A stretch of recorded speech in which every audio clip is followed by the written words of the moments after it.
बिस्मिल्लाहिर्रहमानिर्रहीम। अस्सलाम वालेकुम। कैसे हैं सब दोस्त? उम्मीद करता हूँ ठीक ठाक होंगे, खैरियत से होंगे। दोस्तों ये आपको नज़र आ रहा होगा होंडा सिटी 2006 मॉडल ये गाड़ी है, चूहा शेप 8 प्लगों वाली।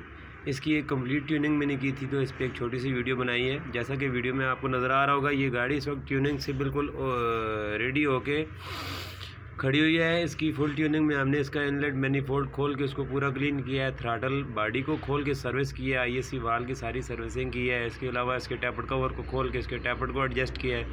गाड़ी की आइडल रनिंग में और स्लो आरपीएम में मसला था। खड़ी गाड़ी इस तरह जिस तरह कामती थी, छोटी छोटी मिसिंग करती थी। सेकंड थर्ड गियर में शुरू से आप उठाएं तो ये थोड़े से हल्के से झटके मारती थी।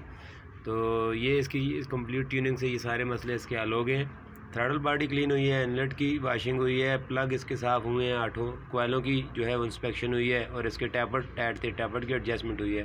गाड़ी ज़बरदस्त A1 होके जो है ये हमारी वर्कशॉप से चली गई है। कोई फॉल्ट कोड नहीं है, कोई चेक इंजन नहीं है, आरपीएम एवरीथिंग बिल्कुल नॉर्मल है।